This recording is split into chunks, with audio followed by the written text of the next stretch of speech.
नमस्कार, आप देख रहे हैं प्राइम न्यूज और मैं हूं आपके साथ मोनिका गुप्ता। उत्तराखंड प्राइम में आपको दिखाएंगे उत्तराखंड की तमाम अहम और बड़ी खबरें। उत्तराखंड विधानसभा अध्यक्ष प्रेमचंद अग्रवाल ने प्रदेशवासियों को शारदीय नवरात्रि के साथ साथ अष्टमी और नवमी की शुभकामनाएं दी हैं। इस मौके पर उन्होंने प्रार्थना करते हुए कहा कि कोरोना वायरस का प्रभाव धीरे धीरे समाप्त हो रहा है और जनजीवन खुशहाली की ओर बढ़ रहा है। इस संक्रमण से बचने के लिए हमें पूरी सतर्कता और सुरक्षा की जरूरत है। तो विधानसभा अध्यक्ष ने शारदीय नवरात्रि की शुभकामनाएं दी। कोरोना का प्रभाव धीरे धीरे खत्म हो रहा है, उन्होंने कहा कि संक्रमण से बचने के लिए सावधानी ही बहुत जरूरी है, सावधानी की बेहद जरूरत है।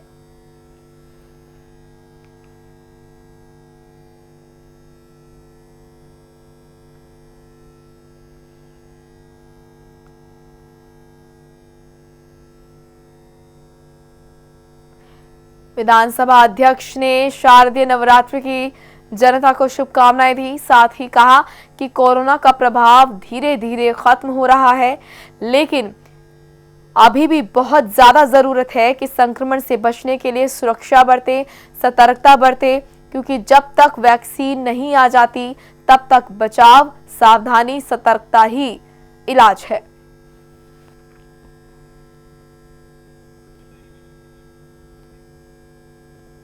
पर्वतारोहण और स्कीइंग संस्थान में आईटीबीपी ऑल ने अपना 59वां स्थापना दिवस सादगी के साथ मनाया। इस अवसर पर सहायक सेनानी परेड कमांडर पंकज कुमार शाह के नेतृत्व में भव्य परेड का आयोजन किया गया। परेड की सलामी गंभीर सिंह चौहान उप महानिरीक्षक प्रधानाचार्य के द्वारा ली गई। इस मौके पर विभिन्न रैंकों के करीब 150 पदाधिकारी मौजूद रहे। MNSI ओली के प्रधानाचार्य गंभीर सिंह चौहान ने स्थापना से लेकर अब तक के पूरे इतिहास के बारे में बताया। तो जोशीमठ में आईटीबीपी ने 59वां स्थापना दिवस मनाया। सहायक परेड कमांडर के नेतृत्व में ये आयोजन किया गया। ये परेड का आयोजन आप देख रहे हैं। कार्यक्रम में विभिन्न रैंकों के 150 अधिकारी मौजूद रहे।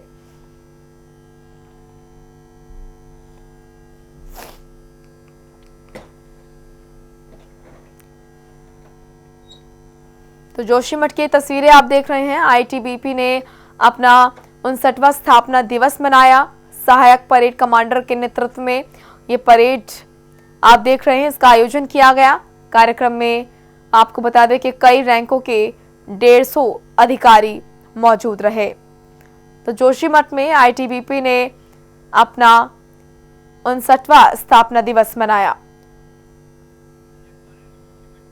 संजय कुमार हमारे सहयोगी जोशीमठ से जुड़ चुके हैं। संजय, आज आईटीबीपी ने अपना 59वां स्थापना दिवस मनाया, क्या कुछ खास देखने को मिला? जी देखिए, भारतीय सीमा पुलिस बल जो है एक सीमांत के सरहदी जो नीतिमाना बॉर्डर है उनकी रखवाली के साथ साथ विभिन्न दायित्वों का निर्वहन भी करता है और इसी के सापेक्ष में आज जो है 59वां जो इसका स्थापना दिवस है MNSI ओली के परिसर में इसको हर्षोल्लास के साथ मनाया गया है।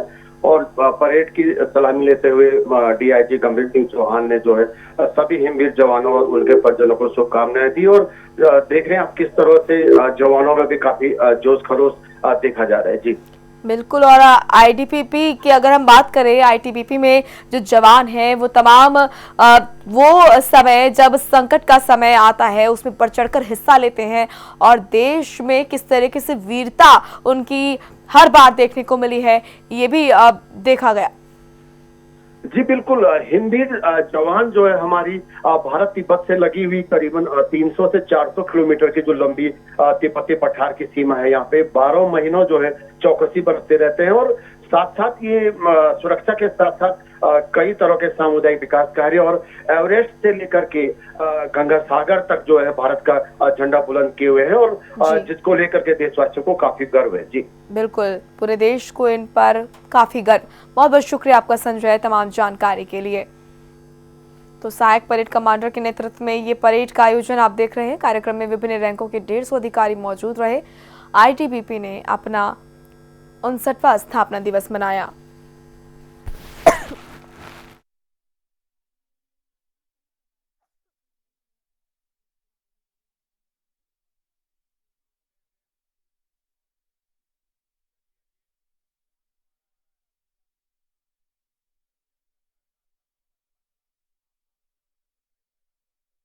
स्थित भारतीय तिब्बत सीमा पुलिस एकेडमी का 59वां स्थापना दिवस आपको बता दें कि पूर्व सैन्य नीति के साथ मनाया गया। एकेडमी परेड ग्राउंड में आकर्षक वेशभूषा में सुसज्जित और सैन्य दस्ते ने भारतीय तिब्बत सीमा पुलिस के ध्वज को सलामी देकर जवानों ने इस बल की आन बान और शान की रक्षा के प्रति संकल्प को दोहराया। इस अवसर पर ब्रिगेडियर डॉक्टर रामनिवास बीएसएम उप महानिरीक्षक उप निदेशक एकेडमी ने अपने संबोधन में देश को अभेद्य सुरक्षा प्रदान करने वाले बल की भूमिका और शानदार उपलब्धियों को गिनाया।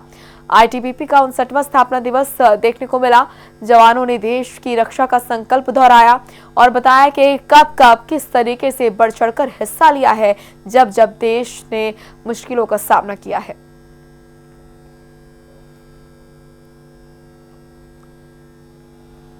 तो मसूरी में भी आईटीबीपी का 59वां स्थापना दिवस मनाया गया। तस्वीरें आपको दिखा रहे हैं मसूरी की, जहां पर जवानों ने देश की रक्षा का संकल्प दोहराया और ये बताया कि कैसे। सुनील सोनकर हमारे सहयोगी जुड़ चुके हैं इस खबर पर। सुनील, मसूरी में भी आईटीबीपी का 59वां स्थापना दिवस देखने को मिला। अलग अलग जगहों पर इस तरह के आयोजन देखे जा रहे हैं। आईटीबीपी वो दस्ता होता है जिस तरीके से हम देखते हैं देश में जब भी कोई भी किसी भी तरह की मुसीबत होती है तो सीमा पर सटे जितने भी एरिया होते हैं वहां पर बढ़ चढ़कर डटे रहते हैं और हमेशा मुश्किलों से निकाला है।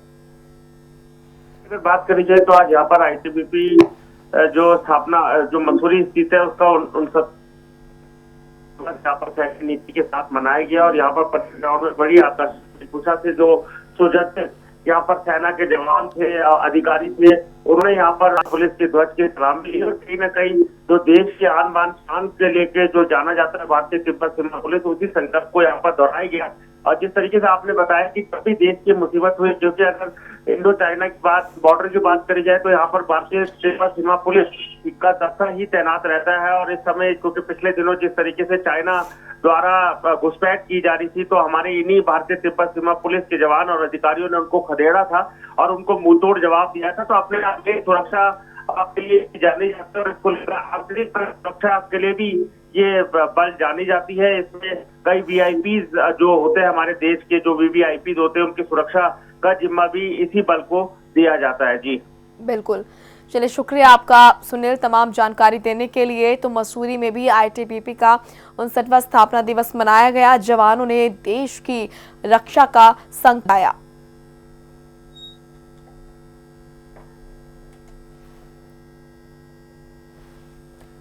तस्वीरें दिखा रहे हैं आपको मसूरी की, जहां पर आईटीबीपी का 59वां स्थापना दिवस मनाया गया।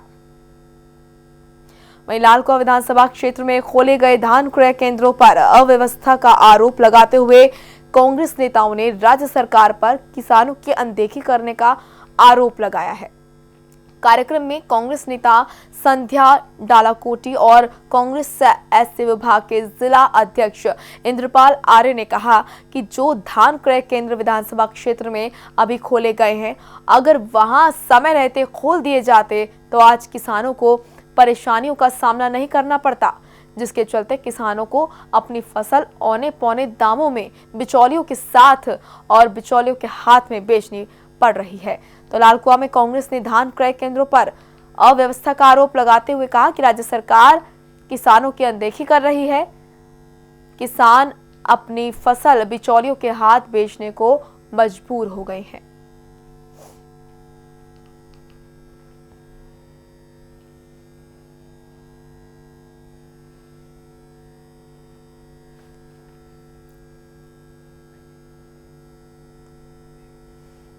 तो गढ़वाल सांसद तीरथ सिंह रावत ने पौड़ी के विकास भवन सभागार में जिला विकास समन्वय और निगरानी समिति की बैठक ली।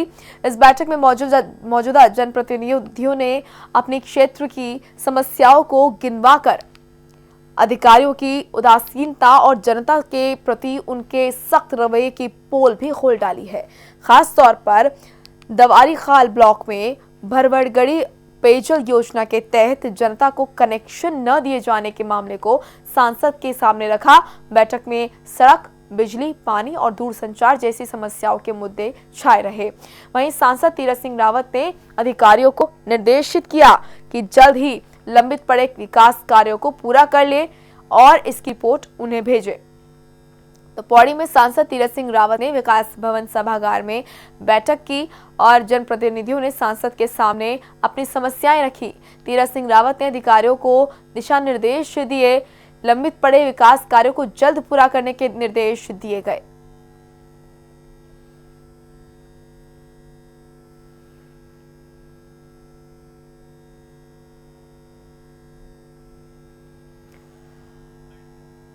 पौड़ी की तस्वीरें आपको दिखा रहे हैं। तीरथ सिंह रावत ने अधिकारियों को जरूरी दिशा निर्देश दिए। उन्होंने कहा कि लंबित पड़े विकास कार्यों को जल्द से जल्द पूरा किया जाए।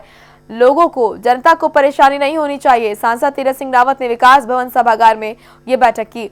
जनप्रतिनिधियों ने सांसद के सामने अपनी अपनी समस्याएं रखी। तीरथ सिंह रावत ने अधिकारियों को दिशा निर्देश दिए और लंबित पड़े विकास कार्यों को जल्द पूरा करने के निर्देश दिए। साथ ही ये भी कहा कि किसी भी तरह की लापरवाही और ढिलाई नहीं बरती जानी चाहिए। जो भी विकास कार्य लंबित पड़े हैं उन पर जल्द से जल्द उनको पूरा किया जाए।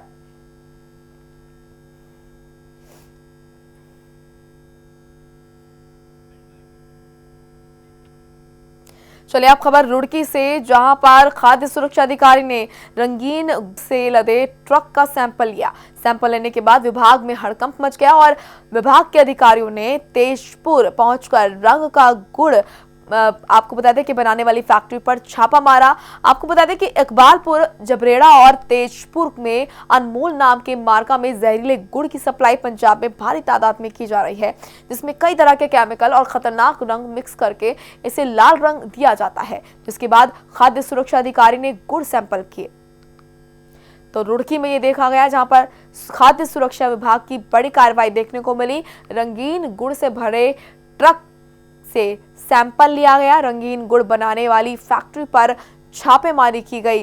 तस्वीरें हम आपको दिखा रहे हैं, जहां पर किस तरीके से गुड़ के नाम पर जहर परोसा जा रहा है लोगों को और बेचा जा रहा है।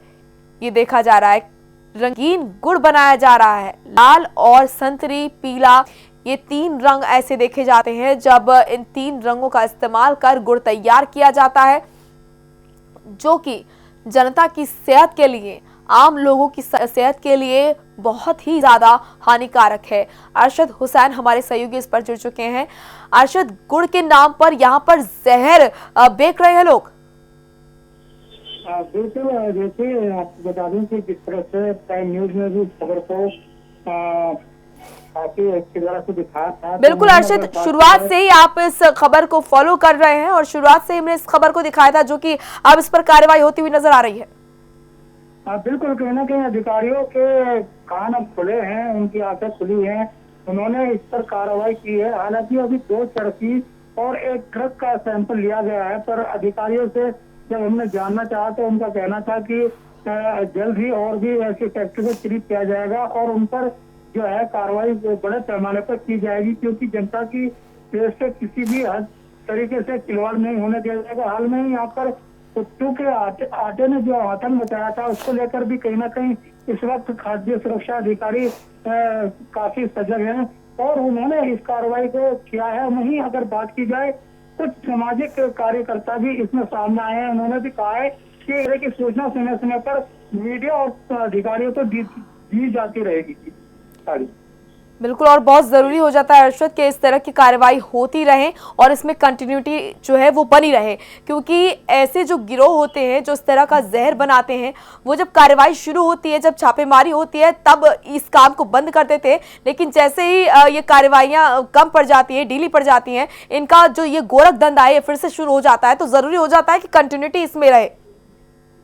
बिल्कुल, देखिए आपको बता दें कि प्राइमरी इस मामले में लेकर बहुत ही सजग है और अब भी अगर कहीं से कोई सूचना आएगी तो उसकी भी कवरेज की जाएगी और उसको भी जो है अधिकारियों के समक्ष दिखाया जाएगा। कहीं ना कहीं अधिकारियों के संज्ञान में डाला जाएगा और चैनल पर भी इसे प्रमुखता के साथ चलाया जाएगा। तो कहीं ना कहीं बहुत सजग है और हमने भी सूत्रों को बताया, कहा है कि हमें भी तुरंत सूचना दें अगर कहीं पर इस तरह का कोई और भी गुड़ बना रहा है, तो कहीं ना कहीं बड़ी क्योंकि पंजाब के लोगों को ये तमाम गुड़ सप्लाई किया जाता है जो कि सेहत के लिए हानिकारक होता है। हालांकि गुड़ लोग इस तरह से खाते हैं कि उनको फायदा होगा, चीनी ना खाकर गुड़ का इस्तेमाल करते हैं, पर गुड़ में ही अगर जहर हो तो उन्हें शायद ये पता नहीं। तो इसके लिए भी बड़ा एक खतरनाक मामला ये सामने आ रहा है। तो इसको लेकर मीडिया कर्मी, अधिकारी और सभी लोगों को सजग होना चाहिए। बिल्कुल, चलिए शुक्रिया आपका अरशद तमाम महत्वपूर्ण जानकारी देने के लिए। तो लगातार इस खबर को फॉलो कर रहे थे अरशद, और अब देखा यह गया कि प्रशासन के कानों तक ये बात पहुंची और अब इस पर कार्रवाई होती हुई नजर आ रही है। तो वहीं अब आपको बता दें कि नंबर से एलपीजी सिलेंडर लेने का जो तरीका है वो बदलने वाला है। अब सिलेंडर बिना ओटीपी के नहीं मिलेगा। अब आपके घरेलू गैस सिलेंडर की होम डिलीवरी की प्रक्रिया पहले जैसी नहीं रहेगी। आपको बता दें कि नए सिस्टम से चोरी रोकने और सही ग्राहक की पहचान के लिए तेल कंपनियां नया एलपीजी सिलेंडर डिलीवरी सिस्टम लागू करने वाली हैं। इस नए सिस्टम को डीएसी का नाम दिया जा रहा है, यानी कि डिलीवरी ऑथेंटिकेशन कोड। नए सिस्टम से पहले गैस संचालक चरणबद्ध तरीके से लागू करने की मांग कर रहे हैं। तो एलपीजी सिलेंडर वितरण के लिए अब डीएसी बनाया गया। अब बिना ओटीपी आपको सिलेंडर नहीं मिलेगा। सिलेंडर ब्लैक करने पर अब रोक लग रही है। रोक लगाने के लिए इस तरह की ये जो योजना है इसको शुरू किया गया। सिलेंडर ब्लैक करने पर अब रोक लगाई गई। अब बिना ओटीपी सिलेंडर नहीं मिलेगा, इसके लिए डीएसी बनाया गया है। पवन दीक्षित हमारे सहयोगी जुड़ चुके हैं। पवन, अब ब्लैक नहीं कर पाएंगे लोग सिलेंडर, और इसके लिए डीएसी बनाया गया है। क्या है ये डीएसी, किस तरीके से काम करेगा, किस तरह की योजना? बिल्कुल, आपको बता दें कि इस सिस्टम को अपडेट करने के लिए और कालाबाजारी पर नियंत्रण करने की उद्देश्य से ये पेट्रोलियम मंत्रालय के द्वारा ये निर्देश दिए गए हैं कि नवंबर माह से बिना ओटीपी के किसी भी उपभोक्ता को अब सिलेंडर नहीं मिल पाएगा। इसके लिए इस सिस्टम में डीएसी का नाम दिया गया है। ये डिलीवरी ऑथेंटिकेशन कोड है, जिसको सिस्टम चरणबद्ध तरीके से लागू किया जा रहा है। इसको करने के लिए तमाम प्रकार की दिक्कतें भी लोगों को सामने आ रही हैं। इससे जो गैस यूनियन के अध्यक्ष चमन लाल ने बताया कि तमाम लोगों के पास लोग ऐसे उपभोक्ता भी हैं, गैस के उपभोक्ता हैं जिनके पास स्मार्टफोन नहीं है, उनके लिए काफी दिक्कतों का सामना भी करना उनको पड़ सकता है। हालांकि ये सिस्टम सही है, इससे कालाबाजारी पर काफी रोक लगेगी। बिल्कुल, और ये जरूरी भी है क्योंकि जो जरूरतमंद लोग होते थे उन तक सिलेंडर कहीं ना कहीं नहीं पहुंच पाता था, लेकिन इससे अब ये संभव रहेगा और ओटीपी के बिना अब लोगों को सिलेंडर नहीं मिल पाएगा। शुक्रिया आपका पवन, तमाम महत्वपूर्ण जानकारी देने के लिए। तो वहीं जोशीमठ में प्राइम न्यूज की खबर का बड़ा असर होता हुआ नजर आया, जहां 5 सूत्रीय मांगों को लेकर एनटीपीसी के खिलाफ धरने पर बैठे ग्रामीणों के सामने प्रशासन झुकता हुआ नजर आया और लिखित में आश्वासन देने के बाद ग्रामीणों ने अपना आंदोलन खत्म कर दिया। दरअसल ग्रामीण पेयजल और रोजगार समेत 5 मांगों को लेकर एनटीपीसी के खिलाफ 8 दिन से धरने पर बैठे थे। और आपको बता दें कि जिसकी खबर प्राइम न्यूज ने प्रमुखता से दिखाई थी, जिसका बड़ा असर होता हुआ नजर आ रहा है, जहां प्रशासन और एनटीपीसी प्रबंधन ने ग्रामीणों के साथ बातचीत कर उनकी मांगों को मान लिया है। तो जोशीमठ में प्राइम न्यूज की खबर का बड़ा असर होता हुआ नजर आ रहा है। ग्रामीणों की मांग के आगे अब एनटीपीसी प्रबंधन जो है वो झुकता हुआ नजर आ रहा है। लिखित में आश्वासन देने के बाद अब धरना खत्म हुआ। प्राइम न्यूज ने इस खबर को प्रमुखता से दिखाया था। संजय कुंवर हमारे सहयोगी जुड़ चुके हैं। संजय, प्राइम न्यूज की खबर का बड़ा असर होता हुआ नजर आया। जी बिल्कुल, ये जो खबर है खुद ग्रामीणों ने इसकी जानकारी मुझे आज दी कि धरना समाप्त हो चुका है और प्राइम न्यूज के लिए विशेष आभार और धन्यवाद जताते हुए ग्रामीणों ने जो है प्राइम न्यूज को काफी सराहा है। और लगातार 8 दिनों से हम लोग जो है इसकी ग्राउंड जीरो से रिपोर्ट कर रहे थे और प्रशासन और एनटीपीसी के लिए जो है एक माहौल बन चुका था कि किसी भी तरह जो है ग्रामीणों से वार्ता की जाए। और इसका असर ये हुआ कि प्रशासन ने एसडीएम की जोशीमठ की उपस्थिति में एक 5 सूत्रीय जो है ग्रामीणों को सौंपा है, जिसके बाद ही आज जो है धरना समाप्त हो गया है। जी बिल्कुल, और जिस तरीके से देखा जा रहा था संजय के जो ग्रामीण थे वो परेशान थे, तो क्या अब इस तरह के आश्वासन थे वो आश्वस्त नजर आ रहे हैं? जी देखिए, फिलहाल जो है तहसील प्रशासन, एनटीपीसी और हिंदुस्तान कंस्ट्रक्शन कंपनी और ग्रामीणों के बीच में जो लिखितनामा हुआ है और उसके मद्देनजर जो है उन्होंने लगभग 7 से 10 दिन की मोहलत मांगी हुई है और इसके तहत जो मुख्य मांगे थी उनको माना गया है। लेकिन ग्रामीणों का कहना कि अगर इन मांगों में भी कहीं कुछ जो है नुकसान नजर आएगा तो उसके बाद फिर दोबारा जो है ग्रामीण आंदोलन पर बैठ जाएंगे। लेकिन फिलहाल अच्छी बात यह है कि खबर का असर हो गया है और ग्रामीणों की लगभग कुछ जो मांगे थी, जो जायज मांगे थी, वो पूरी हो गई है। जी बिल्कुल, बहुत बहुत शुक्रिया आपका संजय तमाम जानकारी देने के लिए। तो प्राइम न्यूज की खबर का बड़ा असर होता हुआ नजर आया। प्राइम न्यूज ने इस खबर को प्रमुखता से दिखाया था और लगातार प्राइम न्यूज इस खबर पर बना रहा जब तक ग्रामीणों की मांग पूरी नहीं कर दी गई। हरिद्वार का रुख करेंगे। हरिद्वार की बीजेपी की नामित पार्षद पुष्पा शर्मा काफी चर्चा में चल रही हैं और वजह है जब से वो शहरी विकास मंत्री मदन कौशिक ने उनको वार्ड का संचालन करने के लिए नामित पार्षद नियुक्त किया है, तब से वो जनजीवन को दुरुस्त करने में लग गई हैं। उनका वार्ड राजाजी नेशनल पार्क के निकट घनघोर जंगल से लगा हुआ है, जिसके कारण तेंदुए, हाथी और भयंकर सांप आए दिन आते रहते हैं। इस क्षेत्र में झाड़ झंकार होने के कारण लोगों को लगातार खतरा बना रहता है। इसी को लेकर नामित पार्षद ने पिछले 15 दिनों से क्षेत्र में लोगों की सहायता से साफ सफाई का अभियान छेड़ा हुआ है। तो रुड़की की तस्वीरें हम आपको दिखा रहे हैं जहां पर जो बीजेपी की पार्षद हैं पुष्पा शर्मा वो सुर्खियों में बनी हुई हैं। वार्डन का संचालन करने के लिए उन्हें नियुक्त किया गया है। मंत्री मदन कौशिक ने उन्हें नियुक्त किया है।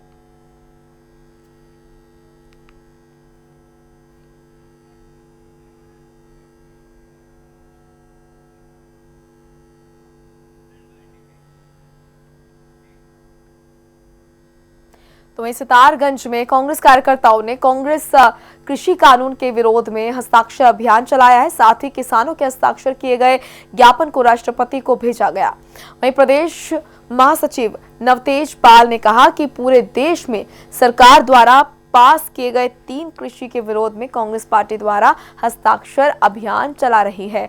वहीं सितारगंज में 5000 किसानों के हस्ताक्षर कराने का लक्ष्य रखा गया है, जिसको लेकर आज किसानों के ज्ञापन पर हस्ताक्षर कराए गए। साथ ही महामहिम राष्ट्रपति को ज्ञापन भेजा गया। कृषि कानून को लेकर कांग्रेस का हस्ताक्षर अभियान चलाया जा रहा है। कांग्रेस ने राष्ट्रपति को ज्ञापन भी भेजा है। ज्यादा से ज्यादा किसान इस अभियान से जुड़े, कांग्रेस का यही लक्ष्य है। और आपको बता दें कि लगातार किसानों के हस्ताक्षर कराए जा रहे हैं और ये जताने की कोशिश की जा रही है कि जिस तरीके से इस विधेयक को बीजेपी लाई है, इस विधेयक के विरोध में सिर्फ कांग्रेस ही नहीं बल्कि खुद किसान भी है और इसीलिए इस अभियान से ज्यादा किसानों को जोड़ने की कोशिश की जा रही है और उनके हस्ताक्षर कराने की कोशिश की जा रही है। हस्ताक्षर अभियान कांग्रेस की तरफ से चलाया गया।